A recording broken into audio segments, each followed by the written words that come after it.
So this Lent, the challenge is to raise $40,000, $1,000 for each day of Lent for Passaic County Habitat for Humanity, formerly Patterson Habitat. And we're blessed. We've already heard from Scott, but we're going to hear from him now. If Scott looks familiar to you, not only is the CEO over the last 4 years at Passaic County Habitat, but he's also married to one of our worship leaders, Donna. So welcome, Scott. We look forward to hearing from you today.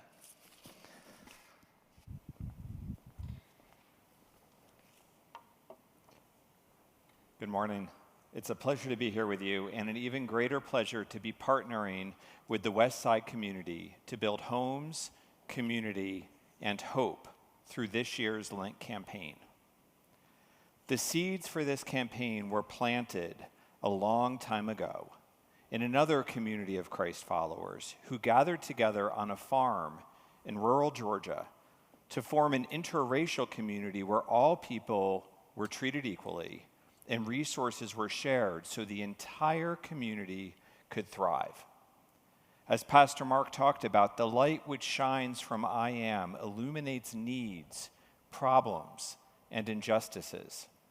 And as he did with Moses, when God sees injustices in the world, he shines his light to illuminate those injustices for his people so he can send his people to address the needs.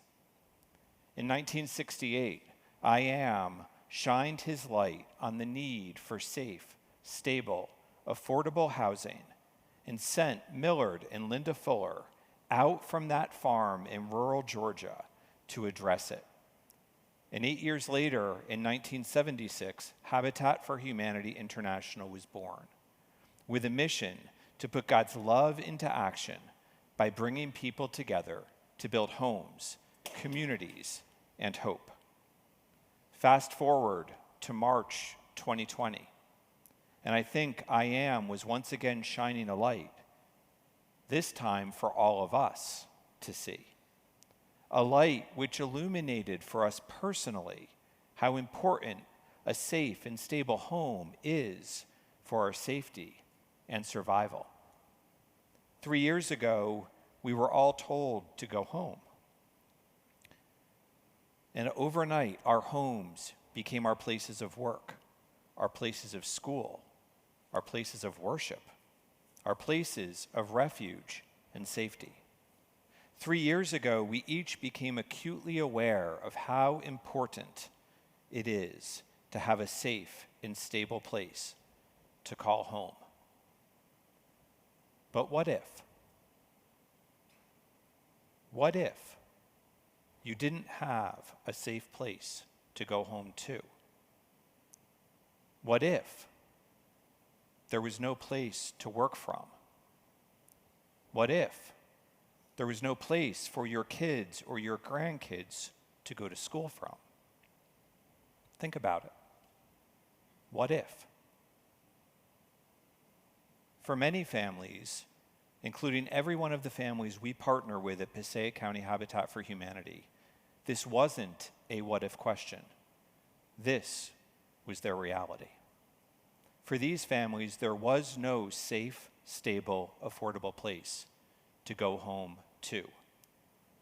So as an organization, we made a difficult decision. While most of the world went home, we decided to keep showing up every day, to continue building. Because we knew if we didn't, we would have been keeping families from the one thing, the only thing, which was available at that time to keep us safe: a house.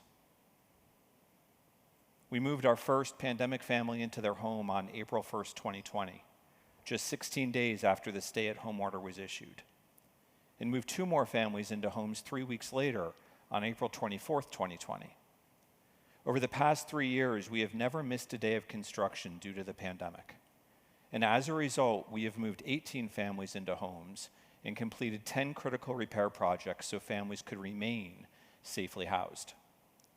We currently have 13 homes under construction, with 5 more scheduled to break ground this spring. But today, home is even further out of reach for many families than it was even 3 years ago. Over the past 3 years, due to pandemic price increases, the resulting real estate boom, and now inflation, there's been a loss of 300,000 affordable housing units across the state of New Jersey. And today, 1 out of every 6 New Jersey families, 1 out of every 6, is living in unaffordable housing. We recently completed the application process for 8 of the new homes we're building. 86 families applied. 86 families for 8 houses, which means there are 78 families from just that one application process who still have no answer for their housing needs. I Am is shining a light for us today. I Am is calling this community to help address the significant lack of safe, stable, affordable housing in our community. I Am is shining his light on the injustices being faced by our neighbors and giving this community the opportunity to share our resources so the entire community can thrive, just as he did so many years ago on that farm in rural Georgia. Over the coming weeks, as we journey through Lent together, we will share much more about the multiple facets of our work to bring people together to build homes, communities, and hope. And I hope you will join us on that journey. May God bless you and keep you.